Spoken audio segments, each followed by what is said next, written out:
SIR का farm भरना बहुत ही आसान है।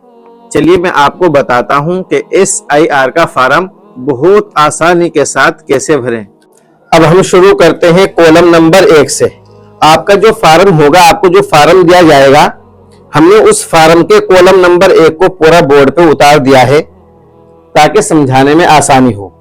तो आपके हाथ में जो फार्म आएगा उसमें आपका नाम पहले से ही लिखा हुआ होगा। इसी तरह EPIC आपकी संख्या पहले से मौजूद होगी, आपको कुछ करना नहीं। आपका जो भी पता है वो सब लिखा हुआ होगा, अमरोहा, शामली, मुरादाबाद, मुजफ्फरनगर, मेरठ, जो कुछ भी होगी तो आपको यहाँ पर लिखा हुआ होगा सब कुछ। इसी तरह क्रम संख्या आपकी यहाँ पर लिखी हुई होगी पहले से ही। इसी तरह भाग संख्या, आपके स्कूल का या मस्जिद का नाम, जहाँ पे वोट डलता है, आपका बूथ है। इसी तरह आपका राज्य का नाम, विधानसभा का नाम, सब यहाँ पर पहले से ही मेंशन किया हुआ होगा। आपको इसमें कुछ भी करेक्शन करने की, कोई रद्द बदल करने की जरूरत नहीं है। यहाँ पर ये बारकोड होगा, यहाँ पर पहला फोटो आपका फार्म पे लगा हुआ होगा। बस सिर्फ आपको ये करना है कि यहाँ पर अपना फोटो, अभी करंट जो आपका फोटो है अभी का, वो फोटो आपको यहाँ पर लगाना होगा। अब शुरू करते हैं। कॉलम नंबर 1 में 9 लाइनें हैं। हमने यहाँ पर नंबर डाल दिए है आसानी के लिए, ताकि हमें भी आसानी हो और आपको भी समझने में आसानी हो। पहले नंबर पर जन्म तिथि, दिन, महीना, वर्ष, यानी आपकी जो पैदाइश की तारीख है, आप जब पैदा हुए, आपके आधार कार्ड में वो तारीख होगी, उसको यहाँ पर लिखना होगा। यहाँ पर तारीख, यहाँ पर महीना, यहाँ पर सन डाल दिया जाएगा। नंबर 2, आधार संख्या। आपके आधार कार्ड पे जो संख्या होती है, 12 नंबर होते हैं, उसको आप यहाँ पर डाल दें। आप फोटो में भी देख सकते हैं। Number 3, mobile number. आपका जो भी मोबाइल नंबर आधार कार्ड से लिंक है, उस नंबर को आप यहाँ पर डाल दें। चौथे नंबर पर पिता अभिभावक का नाम, आपके वालिद साहब का जो भी नाम है वो आप यहाँ पर लिख देंगे। बिल्कुल आसान है। नंबर 5, पिता अभिभावक का EPIC नंबर जो होगा, EPIC संख्या जो होगी, आप यहाँ पर डाल देंगे। EPIC संख्या आपके वालिद साहब का जो वोटर ID है, ID कार्ड है, उस पर लिखी रहती है। आप फोटो में देख सकते हैं कि वो संख्या कहाँ पर लिखी रहती है। उस संख्या को वहां से उठाकर यहाँ पर लिख देंगे। नंबर 6, माता का नाम, अपनी वालिदा का नाम, अपनी माता का नाम आप यहाँ पर डाल देंगे, जो भी कुछ होगा। नंबर 7, वालिदा का, माता का EPIC नंबर जो होगा, EPIC EPIC संख्या जो होगी, उसको यहाँ डाल देंगे। वो भी आपकी वालिदा, आपकी जो माता है, उनका वोटर ID है, ID कार्ड है, उस पर लिखी हुई होगी। आप फोटो में देख सकते हैं कि संख्या कहाँ पर लिखी हुई है, उसको आप यहाँ पर डाल देंगे। 8वें नंबर पर आता है पति या पत्नी का नाम। अगर लेडीज इस फॉर्म को भर रही है तो वो अपने पति का नाम लिख देगी, और अगर मर्द भर रहा है तो वो अपनी पत्नी का नाम यहाँ पर लिख देंगे। इसी तरह नंबर 9 और आखिरी लाइन में आएगा पति या पत्नी की जो EPIC संख्या है, EPIC संख्या है, उसको यहाँ पर लिखनी होगी, जो आपके वोटर ID में मिल जाएगी। एक सवाल ये मालूम किया जा रहा है, ये पूछा जा रहा है कि जिन लोगों की अभी शादी नहीं हुई, तो वो लाइन नंबर 8 और लाइन नंबर 9 में क्या लिखे, क्या मेंशन करे। तो याद रहे, जिनकी अभी शादी नहीं हुई उनको लाइन नंबर 8 और लाइन नंबर 9 को नहीं भरना है, ये जगह खाली रहेगी, क्योंकि इसमें लिखा हुआ है यदि लागू हो, यानी अगर शादी हो गई हो तब इसको मेंशन करना है, जब इसको भरना है, वरना ये दोनों खाने नहीं भरे जाएंगे। अब हम शुरू करते हैं कॉलम नंबर 2। आपको जो फार्म दिया गया है, कॉलम नंबर 2 यहाँ पर है, ये वाला कॉलम। इसी कॉलम को हमने बोर्ड पर लिख दिया है ताकि समझने में और समझाने में आसानी हो। तो सबसे पहली लाइन जो लिखी हुई है, पिछले SIR की मतदाता सूची में मतदाता का विवरण, यानी सन 2003 में जिसने वोट डाला है उसी को ये वाला कॉलम भरना है, क्योंकि पिछले SIR की मतदाता सूची में मतदाता का विवरण, यानी इसमें जो कॉलम नंबर 2 में जो डिटेल आएगी वो उसकी आएगी जिसने सन 2003 में वोट डाला है, मतदान किया है। नंबर 1, पहली लाइन में आप देखोगे कि निर्वाचक का नाम, आपका जो भी नाम हो वो अपना नाम यहाँ पर लिख दीजिएगा, मेंशन कर दीजिएगा। याद रहे कि यहाँ पर जो नाम आएगा वही आएगा जो सन 2003 की लिस्ट में था। अगर किसी का नाम फिलहाल के आधार कार्ड में अलग है और सन 2003 में अलग है तो हमें यहाँ पर सन 2003 वाला नाम ही लिखना होगा। मिसाल के तौर पे आपका सन 2003 में तो नाम आबिद है, लेकिन फिलहाल आधार कार्ड में मोहम्मद आबिद है, तो हमें फिलहाल वाला नाम नहीं लिखना, बल्कि जो सन 2003 की सूची में, सन 2003 की वोटर लिस्ट में वही लिखना है। यहां तक कि अगर नाम बिल्कुल ही बदला हुआ है, मिसाल के तौर पर अभी आपका नाम आधार कार्ड में आबिद है और सन 2003 की उसमें भूरा है या कुछ और नाम है, यानी नाम बिल्कुल चेंज है, तब भी वही नाम डालना होगा जो सन 2003 की लिस्ट में है। अब वाला नाम नहीं डालना।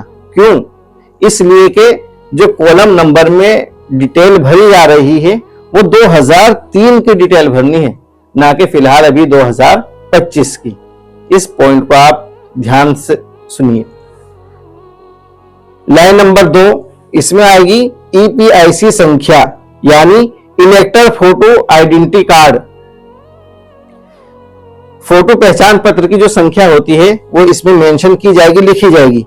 ईपीआईसी संख्या यदि उपलब्ध हो, यानी आप जो 2003 की वोटर लिस्ट देखेंगे, आप देख सकते हैं फोटो में, तो वहां पे ईपिक संख्या, ईपीआईसी संख्या लिखी हुई है, तो वहां से उतारकर आप यहां पर लिख देंगे।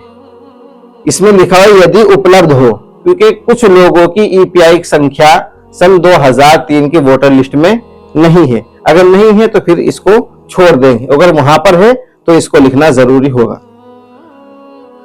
तीसरी लाइन में आते हैं संबंधी का नाम। आपके वालिद साहब का जो भी नाम था सन 2003 की वोटर लिस्ट में, जो आपकी वोटर लिस्ट थी उसके नाम के सामने, फादर के नाम के सामने आपके वालिद साहब का जो भी नाम था उस वक्त सन 2003 में, तो वही यहां पे लिख देंगे। मिसाल के तौर पे आपके वालिद साहब का नाम आजाद था तो वही नाम लिख देंगे, जो भी नाम होगा सन 2003 वाली लिस्ट में, ना कि अब का। संबंध में यहां पे आप पिता लिख देंगे। ये वाली जो लाइन है, लाइन नंबर 4, इसमें आपको संबंध में पिता ही लिखना है। SIR के फॉर्म में सबसे ज्यादा पूछा जाने वाला सवाल, सबसे ज्यादा कंफ्यूजन यहीं पर लोगों को हो रही है कि पिता की जगह यहां पर संबंध में हम पिता लिखे या पुत्र लिखे। यानी जो संबंधी है हमारे, हमें ये बताना है कि हम उनके पुत्र लगते हैं, या ये बताना है कि संबंधी के आगे जो नाम है वो हमारे पिता लगते हैं। तो याद रहे, संबंधी के आगे जो भी नाम होगा हमें बताना है वो हमारे क्या लगते हैं। आप देख लीजिए 2003 की वोटर लिस्ट में संबंधी के नाम के नीचे आपके वालिद साहब का नाम है और उसी वोटर लिस्ट में संबंध लिखा हुआ है, तो संबंध में पुत्र नहीं लिखा हुआ, यानी मैं उनका क्या लगता हूं, बल्कि संबंध में वोटर लिस्ट में भी जो गवर्नमेंट की तरफ से वोटर लिस्ट आई है उसमें भी संबंध की जगह पिता लिखा हुआ है। यानी संबंधी के आगे जो नाम है वो हमारे क्या लगते हैं। याद रहे, कहीं भी इस तरह की बात हो तो वहां पर संबंधी की जगह जो नाम होगा वो बताना होगा कि वो हमारे क्या लगते हैं, ना कि हम उनके क्या लगते हैं। इस बात को ध्यान से सुनिए। आगे 5वीं लाइन पर आ जाता है जिला। जिला अमरोहा, मुरादाबाद, मुजफ्फरनगर, मेरठ जो भी हो, लेकिन वही जिला लिखेंगे जो सन 2003 में था। कहीं ऐसा भी है कि सन 2003 में जिला कुछ और था और फिलहाल का जिला कुछ और है, तो सन 2003 में जो जिला था उसी को मेंशन करना है, उसी को लिखना है। राज्य का नाम उत्तर प्रदेश, यूपी, एमपी, जो भी जहां पे भी SIR शुरू है वहां अपने राज्य का नाम, अपने सूबे का नाम लिख दीजिएगा। अब आते हैं विधानसभा निर्वाचन क्षेत्र का नाम।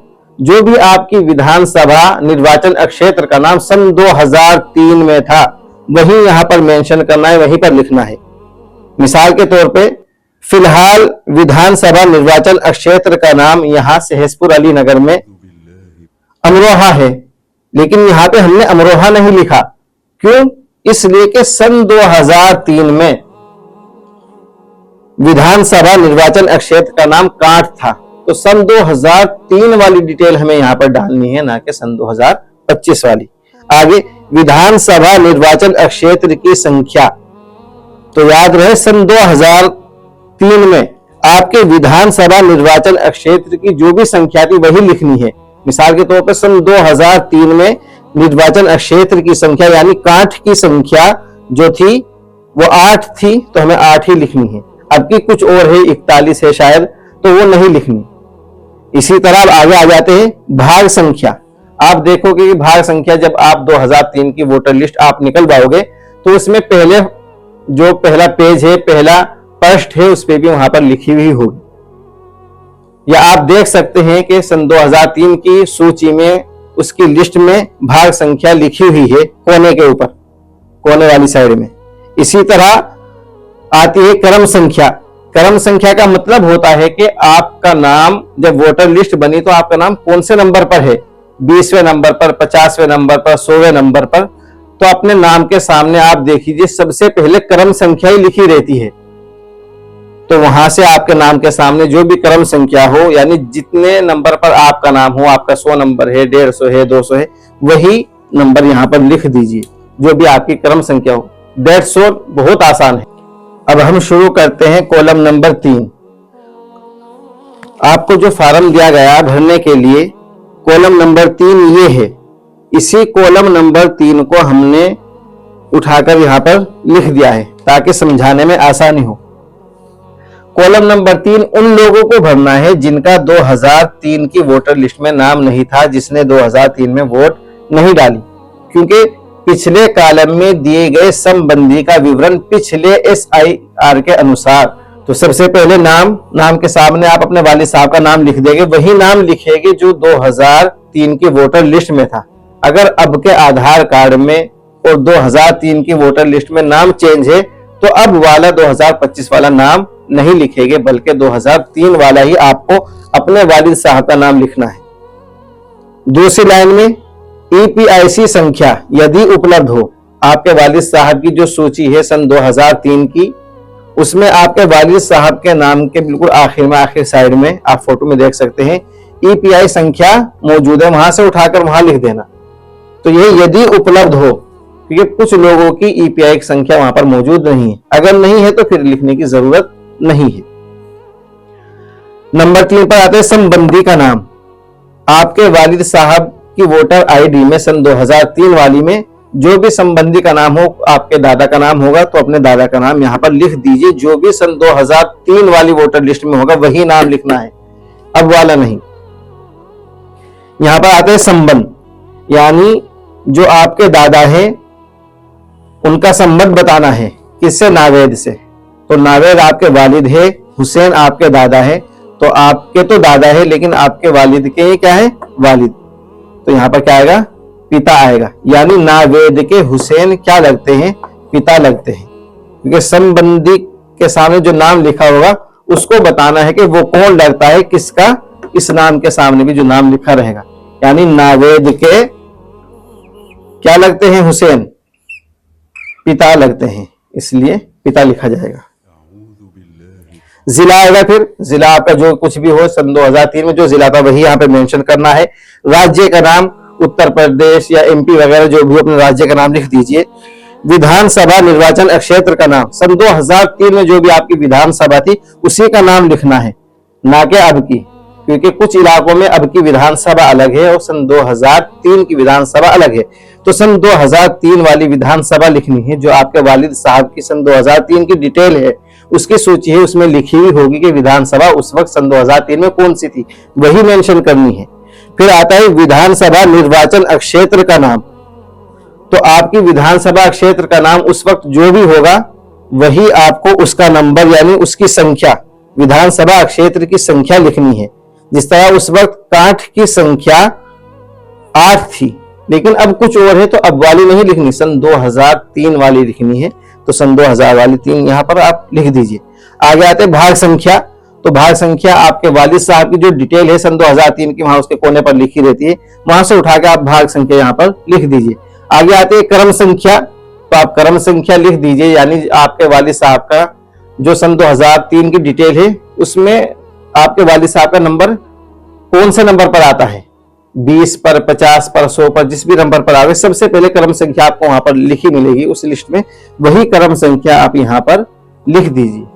हजरत एक बात मालूम ये करनी थी कि मेरी बहन दिल्ली की रहने वाली है और उनकी शादी यहाँ अमरोहा में हुई है और उनका नाम 2003 की वोटर लिस्ट में भी नहीं है, तो वो क्या करे और किसकी डिटेल्स अपने फार्म में लिखे। माशाअल्लाह, इस बच्ची ने बहुत अच्छा सवाल किया है। इस बच्ची का सवाल है कि जो हमारी बहनें हैं और शादी होकर दूसरी जगह चली गई, मिसाल के तौर पे कोई लड़की दिल्ली की रहने वाली है और उसकी शादी मुरादाबाद में हुई है और सन 2003 की लिस्ट में उसका नाम नहीं है, तो वो क्या करे। तो ऐसी लड़की कॉलम नंबर 3 जो है, ये कॉलम नंबर 3, इस कॉलम में वो अपने वालिद साहब की सन 2003 वाली डिटेल्स डालेगी। फिलहाल सन 2025 वाली डिटेल नहीं, जो सन 2003 की वोटर लिस्ट में इस बच्ची के वालिद साहब की डिटेल्स है, उस डिटेल्स को वो कॉलम नंबर 3 में मेंशन कर देगी। अगर आपको ये वीडियो अच्छी लगी तो आप इस वीडियो को ज़्यादा से ज़्यादा लोगों तक पहुंचाइए ताकि SIR का फार्म भरने में लोगों को आसानी हो। और अगर कोई बात मालूम करनी हो फार्म के ताल्लुक से तो आप कमेंट में मालूम कर सकते हैं।